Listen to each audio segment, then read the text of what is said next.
Electro homeopathy के जन्मदाता count scissor Medici की जीवनी। काउंट सीजर मेडिची का जन्म 11 जनवरी सन 1809 में इटली के बोलोनिया शहर में हुआ। आप बहुत ही धनवान जमींदार परिवार से थे। आप हृदय से भावुक स्वभाव से, परोपकारी व व्यक्तित्व से सच्चे देशभक्त रहे। सन 1847 ईस्वी में ऑस्ट्रिया व रोम में युद्ध छिड़ गया। इस समय आपने रोम के पोप को अपनी जमीन का कुछ हिस्सा दान में दे दिया। इसी बात से प्रभावित होकर पोप महोदय ने आपको काउंट की उपाधि प्रदान की। तब से आप सीजर मेडिची से काउंट सीजर मेडिची के नाम से प्रसिद्ध हो गए। देश के प्रति इस प्रकार का प्रेम आपके मन में देखकर आपको फौज के 7वीं बटालियन के लेफ्टिनेंट कर्नल के पद पर सुशोभित किया गया। 1848 ईस्वी में आप मुख्य मजिस्ट्रेट के पद पर नियुक्त किए गए। इन दोनों ही पदों पर आपको जनता की सेवा करने का आनंद नहीं मिला।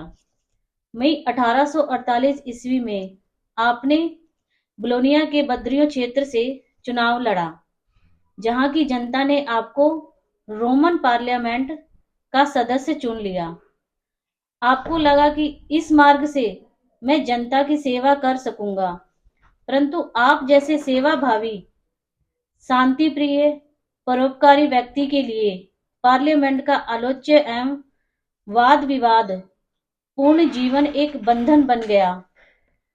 आप अपनी उन्मुक्त उड़ान से ही जीकर दूसरों के लिए कुछ करना चाहते थे, अतः आपने रोम के पार्लियामेंट से इस्तीफा दे दिया। इन सब उच्च स्तर की उपलब्धियों के बीच आपके मन को अपनी जमींदारी में रहने वाले गरीब लोगों के कष्ट आहत करते रहे, और यहीं से आप अपने सर्वाधिक प्रिय विषय वैदिक शास्त्र की तरफ मुड़ गए, क्योंकि इन सारे पदों पर रहते हुए आपने यह बात अच्छी तरह से अनुभव कर ली कि गरीबों की, जनता जनार्दन की यदि सेवा करनी है तो चिकित्सा से श्रेष्ठ अन्य कोई भी मार्ग नहीं हो सकता। चिकित्सा विज्ञान के अनेक विषयों पर विशद अध्ययन आपको पूर्व से ही था। उस समय में प्रचलित सभी पद्धतियों में आपको कुछ ना कुछ खामियां नजर आई। बस यहीं से आपने अपनी खोज प्रारंभ की और जुट गए एक दोष रहित चिकित्सा प्रणाली के निर्माण में। कई वर्षों तक लगातार अध्ययन, अनुसंधान व प्रयोग करते रहे। इसी दौरान एक घटना घटित हुई। आपका एक पालतू कुत्ता बीमार पड़ जाता है। यह कुत्ता रोज एक विशेष प्रकार के पौधे के पत्ते चबाने लगता है तथा उन्हीं पत्तों में लोटपोट होता रहता है। मैटी साहब ने देखा कि कुछ ही दिनों में कुत्ता एकदम स्वस्थ हो जाता है। आपके आश्चर्य का ठिकाना नहीं रहा, क्योंकि आपकी खोज को सही दिशा मिल गई। कुत्ते को मात्र वनस्पति जगत से स्वस्थ हुआ देख आपको प्रथम सिद्धांत पर भरोसा हो गया और आपने अपनी पूरी शक्ति केवल वनस्पतियों से ही रोग मुक्ति पर लगा दी। 15-16 वर्षों के गहन अनुसंधान व प्रयोगों के बाद सन 1865 ईस्वी में मैटी जी ने एक पूर्णतः दोष मुक्त निरापद चिकित्सा विधि दुनिया के सामने प्रस्तुत की, जिसका नाम रखा इलेक्ट्रो होम्योपैथी। आपने 1865 ईस्वी से 1860 ईस्वी तक लगभग 25,000 रोगियों को इन्हीं दवाओं से लाभ पहुंचाया। इसी बात से प्रभावित हो सन 1869 ईस्वी में रोम के पोप ने इटली के प्रसिद्ध अस्पताल, जो कि बोलोग्ना यूनिवर्सिटी से संबंधित है, में एक अलग विभाग खोलकर मैटी जी को इलेक्ट्रो होम्योपैथिक औषधियों से सेवा करने का अवसर प्रदान किया। यहाँ भी आपने हजारों रोगियों को रोग मुक्त कर बड़े बड़े चिकित्सकों को अचंभित कर दिया। इसका सारा वृतांत बोलोग्ना यूनिवर्सिटी के डॉक्टर पासयूसी एमडी ने उस वर्ष के वार्षिक प्रतिवेदन में प्रकाशित किया और सराहना करते हुए कहा कि यह पद्धति सबसे श्रेष्ठ चिकित्सा विधि है।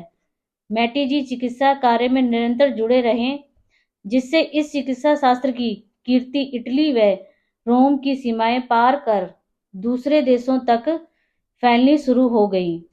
उस समय ऑस्ट्रिया की राजकुमारी बेगम आर्गिल तथा नवाब मैकिल धर्म ने भी इस दवाओं का प्रयोग कर लाभ प्राप्त किया तथा इस चिकित्सा विधि से प्रभावित हो मैटी जी को ऑस्ट्रिया में इलेक्ट्रो होम्योपैथी का अस्पताल खोलने का निमंत्रण दिया। बहुत ही कम समय में मैटी जी की इस चिकित्सा विधि को अनेक चिकित्सक अपनाने लगे व प्रचारित करने लगे। भारत में डॉक्टर फादर मूलर द्वारा इलेक्ट्रो होम्योपैथी का पदार्पण हुआ। दक्षिण भारत के मैंगलोर शहर में फादर मूलर द्वारा सन 1895 में कुष्ठ अस्पताल का निर्माण करवाया गया। यहाँ इलेक्ट्रो होम्योपैथी दवाओं से ही कुष्ठ रोग की चिकित्सा का लक्ष्य रखा गया। स्वयं मैटी जी ने यहाँ पर आर्थिक सहयोग प्रदान किया। प्रमाण आज भी वहाँ मौजूद हैं। मैटी जी अपने जीवन काल में अनेक पुस्तकें लिखते रहे तथा अपने शास्त्र के प्रचार हेतु अन्य देशों में भेजते रहे। आप निरंतर चिकित्सा कार्य व औषधि निर्माण में लगे रहे।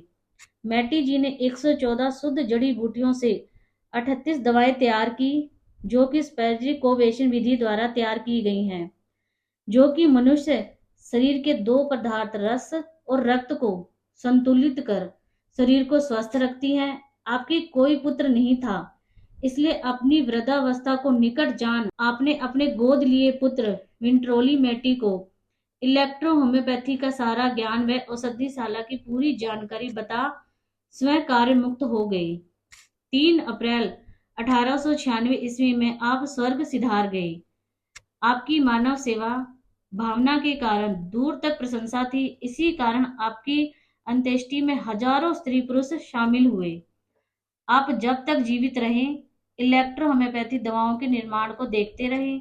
आपको कर्मठता, लगन और वैज्ञानिक बौद्धिकता के कारण ही समाज इलेक्ट्रो होम्योपैथी जैसी श्रेष्ठ चिकित्सा पद्धति से आज अपने आप को रोग मुक्त रखना चाहता है।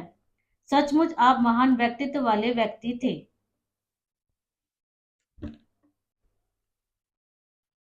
हम आभारी हैं डॉक्टर संजीव शर्मा जी के, जिन्होंने रेबिसन इंडिया फार्मेसी के नाम पर शुद्ध 100% इलेक्ट्रो होम्योपैथी औषधियाँ तैयार की।